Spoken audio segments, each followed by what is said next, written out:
Hello नमस्कार साथियों, welcome to royal study. दोस्तों, एसएससी सीजीएल एनालिसिस का हमारा ये नेक्स्ट वीडियो आपके लिए आ चुका है। आज 10 दिसंबर 2024 को हम थर्ड शिफ्ट का जो एनालिसिस है ये आपके लिए लेकर आ चुके हैं। थोड़ा सा लेट हम हो चुके हैं इस वीडियो को लाने में, बट आप सभी को हम बता दें कि जितने भी क्वेश्चंस मिले पूरे हमने कलेक्ट किए हैं और कलेक्ट करने में काफ़ी ज़्यादा टाइम लगा है, तो उस वजह से हमें थोड़ा सा यहाँ पर लेट हम हो चुके हैं। बट आप सभी से माफ़ी चाहेंगे क्योंकि हम जितने भी क्वेश्चंस आपके लिए लेकर आए हैं पूरे के पूरे 25 जो क्वेश्चन है पूरे छाप कर हम आपके लिए लेकर आ चुके हैं। सो इस वीडियो को आप सभी से रिक्वेस्ट है कि पूरा लास्ट तक देखिएगा, क्योंकि काफी ज्यादा मेहनत लगती है इस तरह के वीडियोस में, आप सभी को पता ही है। तो एसएससी सीजीएल का स्पेशल एनालिसिस हम आपको कवर करवा रहे हैं। 10 सितंबर 2024 को थर्ड शिफ्ट का पहली और सेकंड शिफ्ट का भी ऑलरेडी हम कवर करवा चुके हैं, 25 के 25 क्वेश्चंस पूरे के पूरे दोनों में। तो आपने नहीं देखा है तो यहाँ पर आई बटन पर आपको लिंक मिल जाएगी, आप जरूर से जाकर चेकआउट कर लीजिएगा। और इन वीडियोस की अगर आप चाहते हैं कि पीडीएफ आपको मिले प्रॉपर तरीके से, तो आपको क्या करना है, एप्लीकेशन को डाउनलोड कर लेना है, डिस्क्रिप्शन में लिंक मिल जाएगी। हमारे टेलीग्राम चैनल और ग्रुप को भी ज्वाइन कर लेना है, यहाँ पर भी आपको पीडीएफ, इससे पहले की जो पीडीएफ थी हमने कल वाली पीडीएफ अपडेट कर दी है, तो आप जाकर ज्वाइन कर लीजिएगा। टेलीग्राम की भी लिंक डिस्क्रिप्शन में मिल जाएगी। और गाइज, आगे आने वाले दिनों में एग्जाम है, तो आप हमें इन नंबर पर अपने क्वेश्चन जरूर सेंड करें। जब भी एग्जाम हो क्वेश्चन जरूर से आप सेंड करें। मोबाइल नंबर ये आपको दिखाई दे रहा है यहाँ पर, व्हाट्सएप जरूर से करें, क्योंकि आप क्वेश्चन सेंड करेंगे तभी हम आपको एनालिसिस दे पाएंगे। तो इसका आप सभी जो है थोड़ा सा ध्यान रखें, क्लियर है। और सेव भी कर सकते हैं इनको, जब भी एग्जाम हो एग्जाम सेंटर से निकलने के तुरंत बाद आप हमें सेंड कर सकते हैं। आज हमें जो क्वेश्चंस भेजे हैं ये आशुतोष उपाध्याय जी, जो कि लखनऊ यूपी से हैं। इसके अलावा गौरव जी, क्लियर है। इसके अलावा रवि कुमार जी, जो कि दिल्ली से है। तो इन सभी ने काफ़ी अच्छी तरीके से क्वेश्चंस बताए, यहाँ तक कि इन्होंने एग्जैक्ट क्वेश्चंस बता दिए जो आपके एग्जाम में पूछे गए थे, पूरे इन्होंने बताने में काफ़ी ज़्यादा हेल्प हमारी की है। और इसी वजह से हम थोड़े से लेट हुए हैं, क्वेश्चंस को कलेक्ट करने में थोड़ा सा टाइम हमें लगा है। अब आइए हम स्टार्ट करते हैं जीके जीएस करंट अफेयर से। ये एसएससी सीजीएल की हमारी टेस्ट सीरीज है, अगर आपने इनरोल नहीं किया है तो कर लीजिएगा, डिस्क्रिप्शन में लिंक है। कोई डाउट है, कुछ क्वेरी है तो इन नंबर पर भी कॉन्टैक्ट कर सकते हैं। पहला क्वेश्चन आपकी स्क्रीन पर है गाइस। भारतीय संविधान में गणतंत्र की जो अवधारणा है निम्नलिखित में से किस देश के संविधान से ली गई है? देखिए गाइस, इससे पहले आयरलैंड वाला जो क्वेश्चन बना था आपका फर्स्ट या सेकंड शिफ्ट में पूछा गया, आई थिंक वो, उसमें हमने पूरा आपको कवर करवा दिया था। गणतंत्र की अवधारणा बताई थी फ्रांस वाला, यानी कि आयरलैंड, इसके अलावा कनाडा, फ्रांस और अमेरिका, यहाँ से जो जो विशेषताएं हैं, जो जो स्रोत है संविधान के, वो पूरे हमने कवर करवा दिए थे उसी वीडियो में, फर्स्ट शिफ्ट में। अगर आपने देख के गए होंगे तो 100% आप गारंटी के साथ कह सकता हूं कि आपने बिल्कुल सही किया होगा। फ्रांस आपका करेक्ट आंसर हो जाएगा। इसीलिए हम आपको बोलते हैं कि एनालिसिस जरूर से देखा करें। ये जो डिटेल्ड एनालिसिस रहते हैं इनसे आपका काफी ज्यादा फायदा यहाँ पर हो जाएगा, क्लियर है। और यहीं से सीधे सीधे क्वेश्चन आपके एग्जाम में बैक टू बैक बन रहे हैं, हम विद प्रूफ आपको हर शिफ्ट में बता रहे हैं। तो फ्रांस करेक्ट आंसर रहेगा। गणतंत्र जो शब्द है ये सरकार के उस रूप को संदर्भित करता है जहां राज्य का प्रमुख कोई राजा नहीं बल्कि राष्ट्रपति या अन्य निर्वाचित अधिकारी होता है। तो भारत ने 26 जनवरी 1950 को अपने संविधान में गणतंत्र की जो अवधारणा है इसको अपनाया, जब यहाँ एक संप्रभु लोकतांत्रिक गणराज्य बन गया। भारत का संविधान काफी हद तक संयुक्त राज्य अमेरिका, यूनाइटेड किंगडम और फ्रांस के संविधान से प्रभावित था। संयुक्त राज्य अमेरिका, फ्रांस और आयरलैंड, इसके अलावा ब्रिटेन, ये इंपॉर्टेंट स्रोत है, यानी कि विशेषताएं जो यहाँ के संविधान से भारत के संविधान में ली गई है। तो ये एक बार हम आपको कवर करवा रहे हैं, आप देख के जाइएगा। आगे भी 100% गारंटी के साथ कहते हैं कि क्वेश्चन आपका बनेगा। संयुक्त राज्य अमेरिका, भारतीय संविधान की जो प्रस्तावना है ये ली गई है कहाँ से? संयुक्त राज्य अमेरिका से। मौलिक अधिकार भी यहाँ से लिए गए हैं। न्यायिक पुनरावलोकन, ये आपका मोस्ट इंपोर्टेंट है, क्वेश्चन बनेगा आपका। संविधान की सर्वोच्चता, ये भी अमेरिका से ली गई है।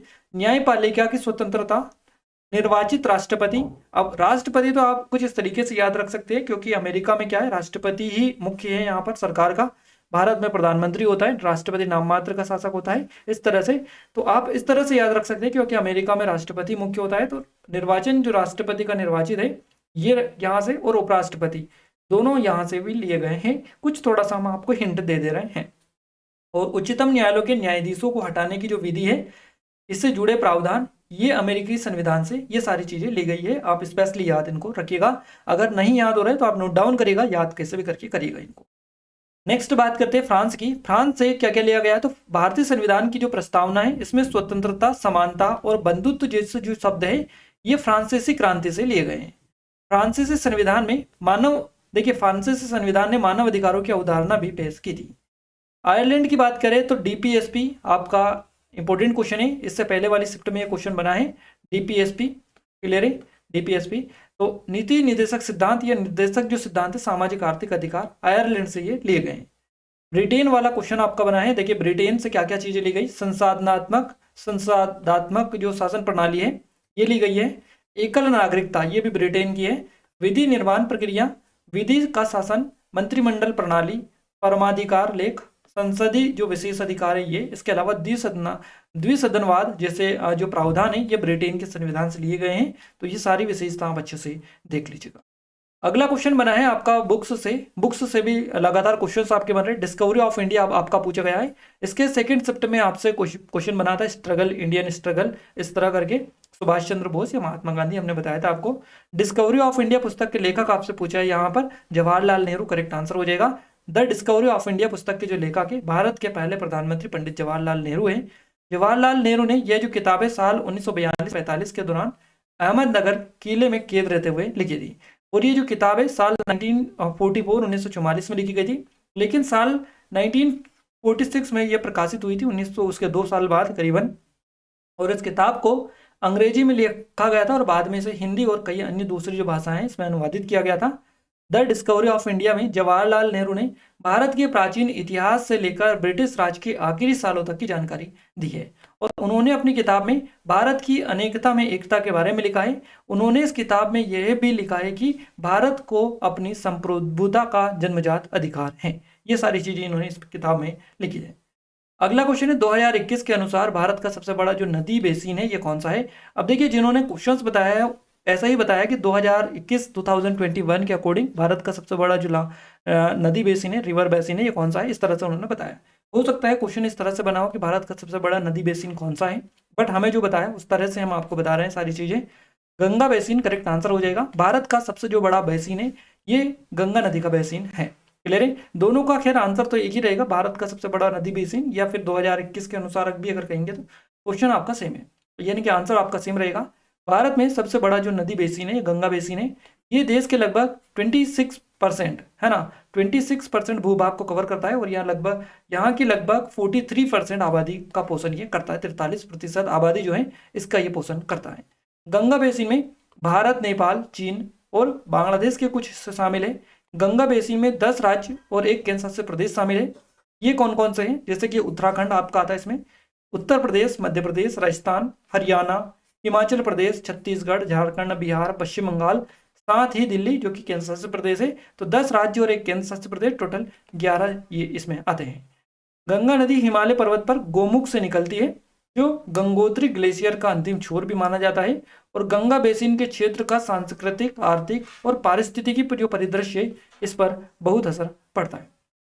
गंगा बेसिन जो है भारत के सबसे बड़े बेसिनों में से एक है और भारत में 20 से ज्यादा बेसिन या नदी बेसिन बेसिकली देखने को मिलते हैं। तो याद रखिएगा, क्वेश्चन बने तो आसानी से बता दीजिएगा कितने बेसिन भारत में देखने को मिलते हैं। अगला क्वेश्चन आपसे कुछ इस तरीके का था कि एकीकृत ग्रामीण विकास यानी कि सरकारी जो विकास कार्यक्रम है उससे रिलेटेड क्वेश्चन बना था, गवर्नमेंट डेवलपमेंट कार्यक्रम से रिलेटेड। तो इसी तरह का क्वेश्चन वो बता रहे थे कि एकीकृत ग्रामीण विकास करके था। तो एकीकृत ग्रामीण विकास कार्यक्रम क्या है, इस तरह का क्वेश्चन आई थिंक पूछा गया था। इंटीग्रल रूरल डेवलपमेंट प्रोग्राम ये है, इंटीग्रल रूरल डेवलपमेंट प्रोग्राम। तो ये बेसिकली जो है भारत में लागू एक गरीबी उन्मूलन कार्यक्रम था। अगर बात करें IRDP की, इसका फुल फॉर्म हमने बता दिया, integrated rural development programme. IRDP का जो उद्देश्य है ये क्या है, तो ग्रामीण परिवारों को विभिन्न प्रकार की सहायता समर्थन प्रदान करके उनके जीवन स्थितियों में सुधार करना इसका उद्देश्य है। और ये जो कार्यक्रम है IRDP ये 1978 में शुरू किया गया था। इसका उद्देश्य ग्रामीण गरीबों, विशेषकर गरीबी रेखा से नीचे के लोगों का स्वरोजगार के अवसर उपलब्ध कराना या इनको स्वरोजगार के अवसर प्रदान करना इसका उद्देश्य था। अगला क्वेश्चन है हमारा संगकेन पर्व अरुणाचल प्रदेश के किस जनजाति के द्वारा मनाया जाता है। तो संगकेन जो पर्व है अरुणाचल प्रदेश में खामटी जो जनजाति है ये बेसिकली मनाती है। इसके अलावा भी और जनजातियां इसको मनाती है, पर मुख्य रूप से खामटी से। तो खामटिस करेक्ट आंसर रहेगा। अगर खामटिस ऑप्शन में ना मिले फिर आपको इनकी तरफ चले जाना है। हम आपको बता दे रहे हैं सांगकेन जो त्योहार है, सांगकेन पर्व अरुणाचल प्रदेश की जो खामटी जनजाति है ये सिंगफो, खमयांग, इसके अलावा तांगसा, ये जो जनजातियां हैं इनके साथ साथ असम में भी कई सारी जनजातियां हैं जो इस त्योहार को या पर्व को मनाती है, जैसे कि असम के ताई फाके, ताई एटन और ताई सुरंग समुदाय के द्वारा ये जो है पर्व मनाया जाता है। याद रखिएगा, ये एक बौद्ध पर्व है जिसे अप्रैल में मनाया जाता है। ये जो पर्व है कई कैलेंडर के नए साल के साथ मेल खाता है। ये जो पर्व है 3 दिनों तक चलता है और इस दौरान भगवान बुद्ध की मूर्ति का स्नान समारोह होता है। इस पर्व का जो मुख्य आकर्षण है पवित्र जल का छिड़काव होता है और ये पर्व मानवता के कल्याण के लिए बुद्ध की पूजा के साथ में मनाया जाता है। अगला क्वेश्चन है 10 राज्य युद्ध किस नदी के तट पर लड़ा गया था? तो 10 राज्य युद्ध जो लड़ा गया था ये परुस्नी नदी के तट पर लड़ा गया था। और इससे पहले आपका 9 तारीख आई थिंक क्वेश्चन बना था कि परुस्नी जो है, नहीं ऐसा पूछा गया था कि इसका पुराना नाम क्या है, तो परुस्नी हमने आपको बताया था उसका। तो 10 राज्य युद्ध है किस नदी के तट पर लड़ा गया था, आगे हम आपको बताएंगे किस नदी का पुराना नाम है। यहाँ पर रावी नदी का, याद रखिएगा परुस्नी। 10 राजाओं का युद्ध या 10 राज युद्ध, 10 राजाओं का युद्ध आप इसको बोला था 10 राज युद्ध। तो 10 राज्य युद्ध है, 10 राज्य युद्ध, ये परुस्नी नदी के किनारे लड़ा गया था। आज इस नदी को रावी नदी के नाम से जाना जाता है। ऋग्वेद के 7वें मंडल में इस युद्ध का जिक्र मिलता है और इस युद्ध में भारत के राजा सुदास ने 10 राजाओं के एक संघ को बेसिकली हराया था। देखिएगा इस सेकेंड शिफ्ट का जो हमने एनालिसिस किया था इससे पहले वाली सेकेंड शिफ्ट का, उसमें एक क्वेश्चन था कि भारत और पाकिस्तान के बीच में जो नदी है ये कौन सी है, तो वहां पर जो है रावी आपका करेक्ट आंसर हो जाएगा। गलती से आई थिंक सिंधु जो है, हमें कहीं पर किसी बुक्स में सिंधु मिला था इसलिए हमने सिंधु बता दिया था, बाकी हो सकता है उसका रावी जो है बिल्कुल सिंधु जो बेसिकली ये एक हमने पूरी डिटेल जो बताई थी उसमें कवर करवाया था कि ये जो इसके बीच से होकर ये जाती है यहाँ पर, तो सिंधु, चेनाब, रावी, झेलम ये नदियाँ वहाँ पर बेसिकली देखने को मिलती हैं। तो अलग अलग नदियाँ हैं वहाँ पर, तो आप थोड़ा सा उसको देख लीजिएगा और उसमें करेक्शन कर लीजिएगा। क्लियर है? और देखिए यहाँ पर जो है 10 राजाओं ने इस युद्ध में भारत के राजा सुदास ने 10 राजाओं के एक संघ को हराया था और इस संघ में आर्यों के प्रमुख जन यानी कि अनु, दुहु, यदु, पुरु और तुवरसु 5 लघु जनजातियों का समूह शामिल था और इस युद्ध में भारत का ऋषि वशिष्ठ था। क्लियर है? इसके अलावा वशिष्ठ और विश्वामित्र के बीच विवाद के कारण ये जो युद्ध है छिड़ गया था। विश्वामित्र ने 10 जनजातियों के समूह का समर्थन किया था और इस युद्ध में भारत की जीत हुई और उन्होंने ऊपरी गंगा घाटी जो है इसमें अपना शासन स्थापित किया था। बाद के वैदिक काल में उन्होंने इस क्षेत्र में महत्वपूर्ण भूमिका निभाई थी। ये पूरी डिटेल है, थोड़ा सा देख लीजिएगा। इसके अलावा 5 ईयर प्लान जो है इनसे क्वेश्चन बना है। एग्जैक्ट क्वेश्चन तो हमें नहीं मिल पाया कि 5 ईयर प्लान से क्या क्वेश्चन बना था, डिटेल थोड़ी सी बता दे। पंचवर्षीय जो योजना है, पहली पंचवर्षीय योजना स्टार्ट हुई थी 1951 से। सेकंड शिफ्ट में क्वेश्चन बना था पंचवर्षीय योजना कब शुरू हुई थी। पंचवर्षीय योजना भारत सरकार द्वारा शुरू की गई केंद्रीकृत और एकीकृत राष्ट्रीय आर्थिक कार्यक्रम थी। इसका प्राथमिक उद्देश्य क्या था, देख लीजिएगा। उद्देश्य काफी ज्यादा इंपॉर्टेंट है क्योंकि इस तरह के क्वेश्चन आपके एग्जाम में बन रहे हैं और भी पहले बना है। और देखिए इसका जो प्राथमिक उद्देश्य है विशिष्ट आर्थिक लक्ष्यों को प्राप्त करना और संतुलित विकास को बढ़ावा देना है। पंचवर्षीय योजना का उद्देश्य किस मॉडल पर आधारित थी या किस उद्देश्य को लेकर ये स्टार्ट की गई थी, ये भी क्वेश्चन आपके कल आपका पूछा गया था। 1950 में स्थापित योजना आयोग इन योजनाओं को तैयार करने के लिए उत्तरदायी था, जबकि पहली पंचवर्षीय योजना में कृषि विकास पर ध्यान केंद्रित किया गया था और बाद की योजनाओं में उद्योग, शिक्षा, स्वास्थ्य जैसे विभिन्न क्षेत्रों को लक्षित किया गया था। 2015 में योजना जो आयोग है इसका स्थान लिया है नीति आयोग ने। तो आपको ये याद रखना है थोड़ा सा कि योजना आयोग के स्थान पर क्या आया, नीति आयोग। अगला क्वेश्चन पूछा गया प्रसिद्ध बृहदेश्वर मंदिर कहाँ पर है। प्रसिद्ध बृहदेश्वर जो मंदिर है तंजावुर में है, तंजावुर करेक्ट आंसर रहेगा। बृहदेश्वर मंदिर हिंदुओं का मंदिर है जो भगवान शिव को समर्पित है। कल हमने इस क्वेश्चन को कवर करवाया आपको। तमिलनाडु राज्य के तंजावुर में देखने को मिलता है और इसे तमिल राजा राज चोल द्वारा जो है राजा राज चोल प्रथम ने बनवाया था। इसे पेरिया कोविल, राज राजेश्वर मंदिर और राजा राजेश्वरम मंदिर भी कहा जाता है। ये भारत के सबसे बड़े मंदिरों में से एक है। यूनेस्को की विश्व विरासत स्थल का एक हिस्सा है जिसे गंगा कोंडा चोलपुरम या फिर एरावतेश्वर मंदिर के साथ महान जीवित चोल मंदिरों के रूप में जाना जाता है। इसे दक्षिण मेरू के नाम से भी जाना जाता है। याद रखिएगा दक्षिण का मेरू कैसे कहा जाता है, तो ये बृहदेश्वर मंदिर जो कि आपका तंजावुर में देखने को मिलता है इसको कहा जाता है दक्षिण का मेरू। ये चोल काल के द्रविड़ वास्तुकला का कई उदाहरण है। अगला क्वेश्चन है रविंद्रनाथ टैगोर को 1913 में कौन सा पुरस्कार मिला था। तो 1913 में रविंद्रनाथ टैगोर को जो पुरस्कार दिया गया था साहित्य का नोबेल पुरस्कार से इनको सम्मानित किया गया था। रविंद्रनाथ टैगोर को उनकी पुस्तक गीतांजलि के लिए ये जो अवार्ड है 1913 में साहित्य का नोबेल पुरस्कार बेसिकली दिया गया था 1913 में। नोबेल पुरस्कार पाने वाले पहले भारतीय थे Rabindranath Tagore. Alfred B Nobel Swedish रसायनज्ञ थे। डायनामाइट का आविष्कार करने वाले अभियांत्रिक ने नोबेल पुरस्कार की स्थापना की थी और इन्हें प्रतिवर्ष 6 क्षेत्रों अर्थात शांति, साहित्य, भौतिकी, रसायन विज्ञान, शरीर विज्ञान या चिकित्सा और आर्थिक विज्ञान, इन क्षेत्रों में बेसिकली ये 6 क्षेत्रों में ये पुरस्कार हर साल प्रदान किया जाता है। अगला क्वेश्चन है हमारा, भारतीय हॉकी महासंघ की स्थापना किस वर्ष में हुई थी? 1925 करेक्ट आंसर आपका हो जाएगा।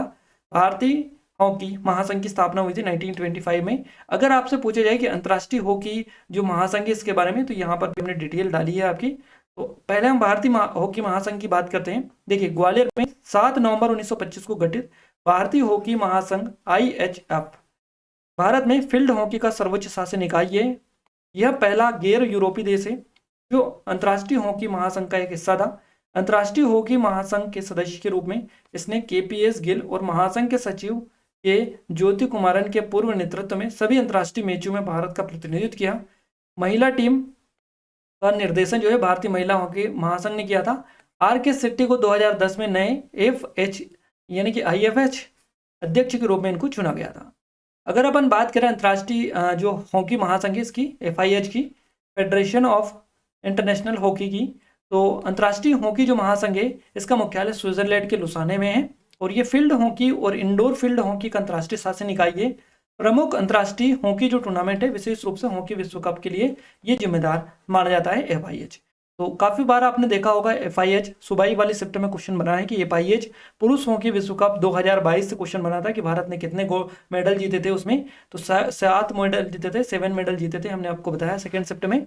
तो वो FIH जो लगता है यही लगता है, FIH का मतलब होता है अंतर्राष्ट्रीय हॉकी महासंघ। आपको अगर जिनको नहीं पता है वो क्लियर कर लीजिएगा। अगला क्वेश्चन है हमारा, रुद्रदामन प्रथम किस वंश का था? तो ये पश्चिमी क्षत्रप वंश के थे और कहीं अगर आपको ये ऑप्शन में ना मिला हो क्षत्रप वंश तो आपको शक राजवंश आपको ऑप्शन में मिला होगा। ये दोनों में से जो भी मिला हो उसको आप क्लिक कर सकते हैं। हमने दोनों आपको बता दिया। रुद्रदामन प्रथम पश्चिमी क्षत्रप वंश से जुड़े थे, क्लियर है, और वहां शंख वंश के शासक थे, शक वंश के शासक थे। तो दोनों आपको कहीं ना कोई तो आपको मिला होगा दोनों में से। और उनका जो शासन काल है 130 से 150 ईस्वी तक माना जाता है। रुद्रदामन प्रथम राजा चेस्टना के पोते थे और उन्होंने सातवाहन साम्राज्य के पतन में अहम भूमिका निभाई थी। रुद्रदामन जो प्रथम है इनको शक शासकों में सबसे महान माना जाता है। उन्होंने काठियावाड़ में सुदर्शन झील की मरम्मत करवाई थी। याद रखिएगा, काठियावाड़ में सुदर्शन झील से कल क्वेश्चन बना था आपका, कहाँ पर है उस वाला, तो गुजरात में देखने को मिलती है, नीलगिरी वाली क्षेत्र में, हमने आपको बताया था। काठियावाड़ में सुदर्शन झील की जो मरम्मत है इन्होंने करवाई थी, इसने रुद्रदामन प्रथम ने, और उन्होंने शुद्ध संस्कृत में पहला लंबा शिलालेख जारी किया था। ये जो शिलालेख है जूनागढ़ में है। जूनागढ़ शिलालेख से भी क्वेश्चन बना था कि ऐसा कौन संस्कृत भाषा में लिखित प्रथम जो शिलालेख है, सबसे जो उस तरह से क्वेश्चन बना था जूनागढ़ शिलालेख। तो ये 2 क्वेश्चन एज इट इज आपके एग्जाम में यहाँ से जो पूछे गए वो यहाँ पर कवर आपके ऑलरेडी हम करवा चुके हैं और इसे रुद्रदामन का गिरनार रॉक शिलालेख भी कहते हैं। अगला क्वेश्चन है, माधवी मुद्गल भारत के किस शास्त्रीय नृत्य किससे संबंधित है? तो माधवी मुद्गल की बात करें तो ओडिसी नृत्य से इनका संबंध है। देखिए भारत में शास्त्रीय नृत्य रूपों में भरतनाट्यम, कुचिपुड़ी, ओडिसी, कथकली और मोहिनीअट्टम आदि शामिल है। इसके अलावा सत्रिय वगैरह, कथक वगैरह भी शामिल है इसमें। तो टोटल आपको बताइए, हमने कवर करवा दिया आपको। ओडिसी उड़ीसा राज्य का एक शास्त्रीय नृत्य है जो नाट्य शास्त्र जो सिद्धांत है इनका पालन करता है। सोनल मानसिंह, सुजाता महापात्रा और माधवी मुद्गल भारत में प्रसिद्ध ओडिसी नर्तकियों में से एक है। तो आपका क्लियर आंसर हो चुका है कि माधवी मुद्गल का संबंध ओडिसी शास्त्रीय नृत्य से है। माधवी मुद्गल ओडिसी की शास्त्रीय नृत्यांगना है, लेकिन उन्होंने भरतनाट्यम और कथक भी सीखा था। उन्होंने 1984 में संस्कृति पुरस्कार, 1984 में संस्कृति पुरस्कार, 1990 में पद्मश्री पुरस्कार और सन 2000 में ओडिशा राज्य संगीत नाटक अकादमी पुरस्कार जीता था। तो ये पुरस्कार भी एक नजर आप देख लीजिएगा। अगला क्वेश्चन है आपका, निम्न में से उपधातु कौन सी है? यहाँ पर आपको बताना है उपधातु। तो सिलिकॉन दे रखा था, करेक्ट आंसर आपका हो जाएगा। सिलिकॉन जो है ये आवर्त सारणी के 14वें स्थान पर मौजूद एक रासायनिक तत्व है। इसका जो प्रतीक है ये SI है। सिलिकॉन जो है पृथ्वी पर ऑक्सीजन के बाद सबसे ज्यादा पाया जाने वाला तत्व माना जाता है। ऑक्सीजन के बाद में सबसे ज्यादा कोई तत्व है तो वो सिलिकॉन है।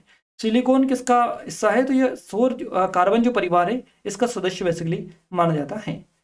अगला क्वेश्चन आपसे बना है हिस्ट्री से। हिस्ट्री में क्वेश्चन बना है कि बलबन ने कौन सा विभाग जो है बनाया था? दीवान-ए-अर्ज आपका करेक्ट आंसर हो जाएगा। दीवान-ए-अर्ज जो बनाया था ये बनाया था बलबन ने। तो बलबन ने दिल्ली सल्तनत में दीवान-ए-अर्ज विभाग बनाया था। दिल्ली सल्तनत में दीवान अर्ज की जो स्थापना थी ये किसने की थी? बलबन ने। दीवान अर्ज जो है अनिवार्य रूप से खारी से मामालिक द्वारा प्रबंधित सैन्य विभाग था और वहां शाही सेना के विनिमय और संरक्षण के लिए जवाबदेही माना जाता था। अगला क्वेश्चन है, किस गुप्त शासक ने लिच्छवी राजवंश की एक राजकुमारी से विवाह किया था? तो ये चंद्रगुप्त प्रथम ने किया था, याद रखिएगा। चंद्रगुप्त प्रथम गुप्त शासक ने लिच्छवी राजवंश की एक राजकुमारी से विवाह किया था, याद रखिएगा। कहा जाता है कि चंद्रगुप्त प्रथम ने एक नए गुप्त युग की शुरुआत की जो 26 फरवरी 320 ईस्वी पूर्व से जो है ईस्वी से आरंभ हुआ था इसका, जिसे चंद्रगुप्त प्रथम की राज्याभिषेक तिथि के रूप में बेसिकली जाना जाता है। उन्होंने अपने वैवाहिक संबंधों और विजयों के माध्यम से अपने राजवंश की शक्ति और प्रतिष्ठा को बहुत ऊंचा किया था। उनका जो विवाह हुआ लिच्छवी राजकुमारी कुमार देवी से हुआ था, लिच्छवी राजवंश की राजकुमारी कुमार देवी से, और वहां सिक्के पर अंकित होने वाली पहली भारतीय रानी थी। क्वेश्चन काफी ज्यादा इंपॉर्टेंट है, नोट डाउन करिएगा। सिक्के पर अंकित होने वाली पहली भारतीय जो रानी थी ये कौन थी? तो ये थी लिच्छवी राजकुमारी कुमार देवी, जो कि आपको पता ही है इन्होंने इनसे विवाह किया था। अगला क्वेश्चन है, हिमाचल प्रदेश की योजना से क्वेश्चन बना था। ये एग्जैक्ट तो नहीं मिल पाया कि क्या स्कीम आपसे पूछी गई थी, स्टेट स्कीम से क्वेश्चन बना था। बाकी हम आपको सारी बताई दे रहे हैं, जो भी यहाँ की है उन्हीं में से आपको एक मिला होगा, देख के पहचान लीजिएगा क्या ऑप्शन में आपको मिला था। हिमाचल प्रदेश सरकार जो है, हिमाचल सरकार की इन नई जो योजना है लाभान्वित लाखों परिवार हो रहे हैं। तो कौन कौन सी है?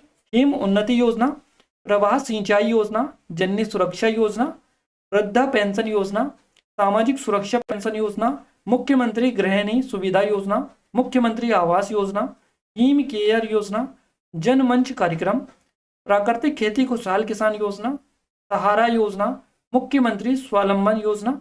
ये सारी जो योजना है ये है हिमाचल प्रदेश की। इनमें से देखकर समझ सकते हैं कि कौन सी योजना के बारे में आपसे ऑप्शन में पूछा गया था। अगला क्वेश्चन पूछा गया, पीएम उज्ज्वला योजना 2.0 का उद्देश्य क्या है? पीएम उज्ज्वला योजना 2.0 का जो उद्देश्य है यह है, उज्ज्वला 2.0 का उद्देश्य उन कम आय वाले परिवारों को जमा मुक्त एलपीजी कनेक्शन प्रदान करना जिन्हें पीएमयूवाई के पहले चरण के तहत कवर नहीं किया गया था। उनको यहाँ पर एलपीजी जो कनेक्शन है उपलब्ध कराना है, प्रदान कराना इसका उद्देश्य है। तो प्रधानमंत्री उज्ज्वला योजना पीएमयूवाई 2.0 का मकसद ग्रामीण और वंचित परिवारों को एलपीजी कनेक्शन देकर उन्हें स्वच्छ खाना पकाने का ईंधन मुहैया कराना है। अगला क्वेश्चन है, संघ की विधायिका क्या है? यानी कि संघ की जो विधायिका इकाई क्या है? तो ये संसद है। संसद करेक्ट आंसर हो जाएगा। भारतीय संविधान के अनुसार संघ की विधायी निकाय को संसद कहा जाता है और भारतीय संसद में लोकसभा, राज्यसभा और भारत के राष्ट्रपति शामिल होते हैं। 3 अंग है संसद के, लोकसभा, राज्यसभा और राष्ट्रपति। तो अनुच्छेद 79 संसद के संविधान को परिभाषित करता है। संसद में लोकसभा, राज्यसभा, राष्ट्रपति होते हैं और अनुच्छेद 81 जो है लोकसभा से रिलेटेड है। यह संसद का निचला सदन है लोकसभा, अपर सदन जो बोला जाता है राज्यसभा को, लोअर हाउस जो बोला जाता है लोकसभा को। अनुच्छेद 83 संसद की अवधि से संबंधित माना जाता है।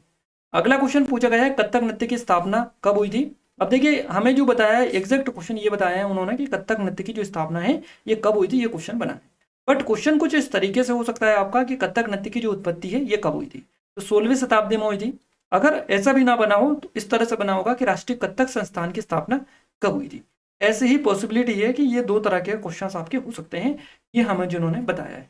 क्लियर है? तो कथक, राष्ट्रीय कथक संस्थान की जो स्थापना है 1964 में। अगर और कुछ भी थोड़ा सा पैटर्न इधर उधर हो तो आप कमेंट करके बताने में हेल्प करें, क्योंकि गाइस हम भी एग्जाम देके तो नहीं आए कि हमें पूरा पेपर पता है एज इट इज। हमको जो पता है यानी कि हम पेपर देके आए और जो हमें पता है वो हमने यहाँ पर डाल दिए। तो ऐसा नहीं है, हमें कुछ भी पता नहीं है, हमें जीरो नॉलेज है हमें एग्जाम के बारे में या पेपर के बारे में, क्योंकि आपको जो नहीं पता है कुछ भी, ऐसे ही हमें कुछ पता नहीं है। हमें जो बताते हैं बच्चे वही हम आपको एज इट इज बताते हैं, उसमें कुछ भी हेरफेर हम नहीं करने की कोशिश करते हैं। कम से कम चीज़ें हम उसमें चेंजेस करने की कोशिश करते हैं। इसीलिए हमने ये क्वेश्चन विद प्रूफ के लिए डाला है कथक नृत्य की स्थापना, कि आपको हम बता सके कि बच्चे ने ऐसा बताया है और हम इस तरह का क्वेश्चन वहां से आपको दिखाने की कोशिश कर रहे हैं, है ना। तो आप थोड़ा सा समझा करें चीज़ों को। हम अपने हैंड से कुछ भी यहाँ पर ऐड करने की कोशिश बिल्कुल भी नहीं करते हैं। जैसे एज इट इज क्वेश्चंस मिलते हैं वैसे ही हम आपको बता देते हैं। और अगर आप फिर भी चाहते हैं कि आपको जो क्वेश्चन एज इट इज मिले तो आप टेलीग्राम को ज्वाइन कर लीजिएगा। वहां पर जो क्वेश्चंस बच्चे हमें व्हाट्सएप पर भेजते हैं हम उसके स्क्रीनशॉट डाल देंगे, तो फिर आपको क्लियर हो जाएगा क्वेश्चंस के जो क्वेश्चंस हमें मिलते हैं वही हम आपको बताते हैं, उसके अलावा कुछ भी और नहीं बताते हैं। आइए पॉइंट पर आते हैं हम। राष्ट्रीय कथक संस्थान की स्थापना कब हुई थी? 1964 में।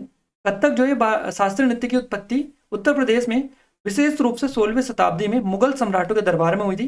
राष्ट्रीय कथक नृत्य संस्थान जिसे कथक केंद्र के नाम से जाना जाता है, याद रखिएगा, इसकी जो स्थापना 1964 में हुई थी। संस्थान संगीत नाटक अकादमी का हिस्सा बन गया था और ये कथक के भारतीय शास्त्रीय नृत्य के लिए प्रमुख नृत्य संस्थान है। और नई दिल्ली में स्थित संगीत नाटक अकादमी भारत की राष्ट्रीय संगीत नृत्य और नाटक अकादमी की इकाई है। तो हो सकता है आपसे ये वाला भी बन चुका होगा, हो सकता है ये बना हो कि जो नई दिल्ली में स्थित है संगीत नाटक अकादमी वाला। तो क्वेश्चन कुछ कैसा भी बन सकता है, बट हमें जो बताया वो हमने आपको बता दिया कि ये हमें बताया है कथक नृत्य की स्थापना वाला, है ना। तो कथक नृत्य की जो स्थापना है ऐसा कुछ क्वेश्चन नहीं होता है, उत्पत्ति से रिलेटेड होता है, जो कि हमने आपको क्लियर कर दिया है। संस्थान का जो मुख्य उद्देश्य है या मुख्य रूप से देखिए, संस्थान मुख्य रूप से कथक को समर्पित है। हालांकि यह हिंदुस्तानी शास्त्रीय संगीत, गायन, पखवाज और तबला के पाठ्यक्रम भी प्रदान करता है। अगला क्वेश्चन है छत्तीसगढ़ से रिलेटेड। छत्तीसगढ़ में भूमि निम्नीकरण का कारण क्या है? तो खनन आपका करेक्ट आंसर हो जाएगा। छत्तीसगढ़ में भूमि निम्नीकरण के मुख्य कारणों में से एक खनन है। खनन गतिविधियों से भूमि और पर्यावरण को काफी नुकसान पहुंचता है। खनन के बाद खदानों के स्थान को गहरी खाइयों और मलबों के साथ खुला छोड़ दिया जाता है। अगला क्वेश्चन पूछा गया, पिछले 15 वर्षों में किस राज्य की बेरोजगारी जो दर सबसे कम रही है? इस तरह का क्वेश्चन था। ये एग्जैक्ट ऑप्शन हमें नहीं मिल पाया कि क्या ऑप्शन आपको यहाँ पर दिए गए थे। क्लियर है। अगला क्वेश्चन पूछा गया, झारखंड और छत्तीसगढ़ में भूस्खलन के क्या कारण है? इस तरह से क्वेश्चन था। हो सकता है ये दोनों क्वेश्चन एक ही हो, 20 और 22 वाला क्वेश्चन। झारखंड और छत्तीसगढ़ में भूस्खलन के कारण क्या है ये आपको बताना है। तो कोयला एवं खनन गतिविधियां आपका करेक्ट आंसर हो जाएगा। देखिए, खनन गतिविधियों की अगर अपन बात करें तो झारखंड और छत्तीसगढ़ दोनों ही खनिज संसाधनों से बेसिकली समृद्ध है, दोनों राज्य, जिनके कारण व्यापक खनन गतिविधियां यहाँ पर होती है। और इन गतिविधियों के परिणाम स्वरूप वनों की कटाई होती है, मिट्टी का कटाव होता है, जैव विविधता की हानि यहाँ पर होती है और गहरे गहरे गड्ढे यहाँ पर आपको देखने को मिलते हैं, क्योंकि खनन गतिविधियों में आप सभी को बताइए और उन गड्ढों को वैसे ही फिर छोड़ दिया जाता है। क्लियर है, जो अंततः भूमि क्षरण का कारण बनती है। वनों की कटाई भी इसका एक महत्वपूर्ण हिस्सा है। देखिए, वनों की कटाई, खनन, कृषि और शहरीकरण के लिए बड़े पैमाने पर वनों की कटाई की जा रही है और इन राज्यों में भूमि क्षरण से में महत्वपूर्ण योगदान दिया है।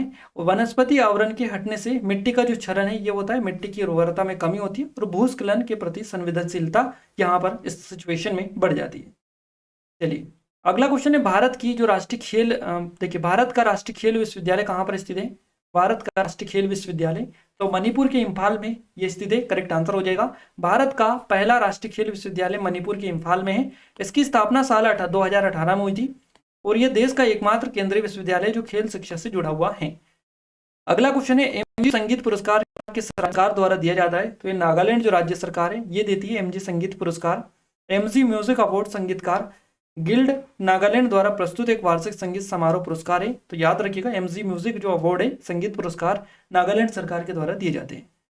अगला क्वेश्चन बना है रेडॉक्स अभिक्रिया से रिलेटेड कि रेडॉक्स अभिक्रिया किसे कहते हैं? वहां अभिक्रियाएं जिसमें ऑक्सीकरण एवं अपचयन दोनों साथ साथ होता है। ऑक्सीडेशन और रिडक्शन दोनों एक साथ होते हैं। वह अभिक्रिया जिसमें दोनों एक साथ होते हैं, रेडॉक्स अभिक्रिया उसको कहते हैं, रेडॉक्स। क्लियर है। रेडॉक्स की अगर अपन बात करें थोड़ी सी और डिटेल में, तो रिडॉक्स रिड्यूस एंड ऑक्सीडेशन का एक लघुकृत रूप बेसिकली ये है। वह अभिक्रिया जिसमें ऑक्सीजन और अपचयन दोनों साथ साथ होती है, रेडॉक्स अभिक्रिया कहलाती है। रेडॉक्स अभिक्रिया के अंतर्गत वे सब रासायनिक अभिक्रिया सम्मिलित है जिनमें परमाणु के ऑक्सीकरण की जो अवस्था है ये बदल जाती है, रेडॉक्स अभिक्रिया कहलाती है। इसके अलावा देखिए यहाँ पर 25 जो क्वेश्चन है हमने कवर करवा दिए। ये छत्तीसगढ़ वाला जो क्वेश्चन है ये डबल हमने बता दिया आपको। तो यहाँ पर एक और क्वेश्चन आपके लिए है, ये वाला क्वेश्चन बना था आपका, एव्स के संदर्भ में निम्नलिखित में से कौन सा गलत है? इस तरह का क्वेश्चन बना था, ये साइंस से है। एव्स के संदर्भ में निम्नलिखित में से कौन सा गलत है? गर्म खून वाला, फेफड़ों के माध्यम से सांस ले, 4 चेम्बर हृदय और 4 अंडे देने वाले कुछ लोगों को छोड़कर बच्चों को जन्म देते हैं। तो ये ऑप्शन इसके थे। अब बताना था इनमें से कौन सा गलत था, इस तरह का क्वेश्चन था ये। क्लियर है। तो सारी चीजें देखिए पूरे के पूरे 25 के 25 क्वेश्चन है हमने आपको एज इट इज छाप के दे दिए जो आपके एग्जाम में पूछे गए हैं। आई थिंक आपको काफी हद तक यहाँ से हेल्प मिली होगी। अब हम आगे बढ़ते हैं मैथ्स रीजनिंग इंग्लिश की ओर। ये हमारी एसएससी सीजीएल की स्पेशल टेस्ट सीरीज है गाइस, अगर इनरोल नहीं किया तो कर लीजिएगा। एसएससी एमटीएस के स्पेशल टेस्ट सीरीज है, 500 से अधिक टेस्ट डले हैं, इनमें सारा सब्जेक्ट वाइज टोटल टेस्ट डले जितने भी आपको तैयारी करने के लिए लगेंगे। एडवांस टेस्ट सीरीज है, एक बार डेमो जरूर से चेकआउट करिएगा। स्पेशल ऑफर में काफ़ी कम प्राइस में मिल रही है, लिमिटेड टाइम में जाकर इनरोल अगर नहीं किया है तो कर लीजिएगा।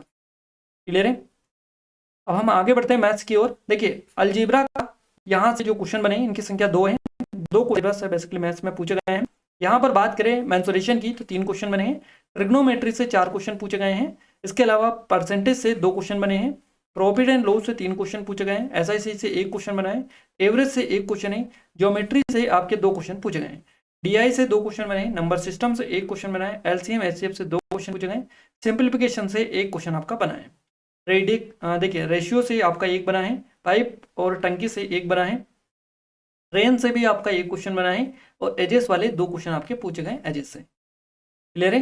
रीजनिंग में ब्लड रिलेशन से आपका 1 क्वेश्चन बना है, नंबर सीरीज से 2 क्वेश्चन बने, वेन डायग्राम से 1 क्वेश्चन है, एनालॉजी से 2 क्वेश्चन पूछे गए हैं, पांसे से 1 क्वेश्चन है, मैथमेटिकल ऑपरेशन से 2 है, सिलोज्म से 2 क्वेश्चन है आपके, कोडिंग डिकोडिंग से 3 क्वेश्चन है, मिरर इमेज से 2 क्वेश्चन है, इसके अलावा यहाँ पर काउंटिंग फिगर जो है 3 क्वेश्चन पूछे गए, मिसिंग नंबर से 1 क्वेश्चन है, फिगर सीरीज से 2 क्वेश्चन है, वर्ड फॉर्मेशन से 1 क्वेश्चन है, क्लासिफिकेशन से क्वेश्चन बना है 2 क्वेश्चन पूछे गए, इसके अलावा सिमिलर सेट से 3 क्वेश्चन बने। तो यहाँ पर हम लगातार जो टॉपिक आपको बता रहे हैं और जो टॉपिक आपको कल भी दिखे थे कल भी दिखे थे आपको जो टॉपिक 9 तारीख को, तो उसमें ही गाइस उसी के अकॉर्डिंग आज भी आपका पैटर्न आ रहा है, कुछ भी यहाँ पर ज़्यादा चेंजेस आपको देखने को नहीं मिला। जो टॉपिक लगातार आपके एग्जाम में पूछे जा रहे हैं यही है। आप श्योर आपको 100% हो जाना चाहिए कि ये टॉपिक आपको अच्छे से करके जाना, ताकि आप अच्छे से पेपर को फोड़ कर आ जाए। इंग्लिश की बात करते हैं। इंग्लिश का पहला क्वेश्चन है, पहला topic 1 word substitution, 2 question as it is पूछे गए, क्लोज टेस्ट से 5 क्वेश्चन बने हैं और यहाँ पर लगातार ऐसे 5 क्वेश्चन आपके बन रहे हैं, लगभग बता रहे हैं 4 से 5 जो क्वेश्चन है वो बता रहे हैं कि यहाँ से आपका बन रहा है।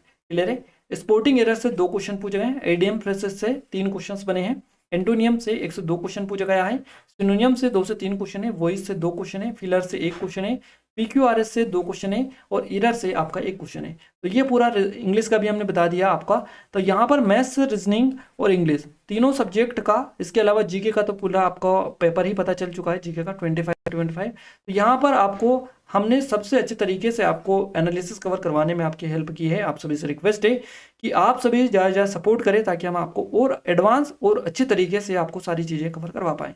उसके लिए आपकी थोड़ी सी हेल्प की ज़रूरत है, क्योंकि अगर आपका एग्जाम जब भी हो तब आप अगर हमें क्वेश्चन सेंड कर पाएँ तो आपका और अच्छे से हम एनालिसिस कवर करवा पाएंगे। तो इसके लिए आपको क्या करना है, ऊपर स्टार्टिंग में नंबर दिए, नंबर पर जब भी एग्जाम हो आपको क्वेश्चन सेंड करने हैं व्हाट्सएप पर, ताकि हम आपको सबसे सटीक तरीके से एनालिसिस कवर करवा पाएँ। क्लियर है। और गाइज ये कुछ इंपॉर्टेंट डिटेल है आपके लिए, जो कि अगर आप ज्वाइन करना चाहें तो डिस्क्रिप्शन में लिंक है, जरूर से करिएगा। काफ़ी अच्छे स्पेशल ऑफर है और लिमिटेड टाइम के लिए आपको ये मिल रही है। पीडीएफ की अगर आप जानकारी आपको दे तो ऑलरेडी आपको कई बार बता चुके हैं, फिर भी बता दे। रॉयल स्टडी एप्लीकेशन को डाउनलोड नहीं किया कर लीजिएगा, यहाँ पर पीडीएफ स्टडी मटेरियल में मिलेगी और टेलीग्राम पर भी आपको पीडीएफ मिल जाएगी। टेलीग्राम की लिंक का डिस्क्रिप्शन में डालिए, दोनों की लिंक डिस्क्रिप्शन में, दोनों को जाकर आप ज्वाइन और डाउनलोड कर लीजिएगा। क्लियर है। और इस वीडियो को लाइक अभी तक नहीं किया गाइस तो आप सभी से रिक्वेस्ट है कि वीडियो को लाइक और चैनल को सब्सक्राइब जरूर कर लीजिएगा। साथ ही बेल आइकन को ऑल पर सेलेक्ट कर दीजिएगा, ताकि जो भी नया वीडियो है सबसे पहले आप सभी के पास में पहुंच पाए।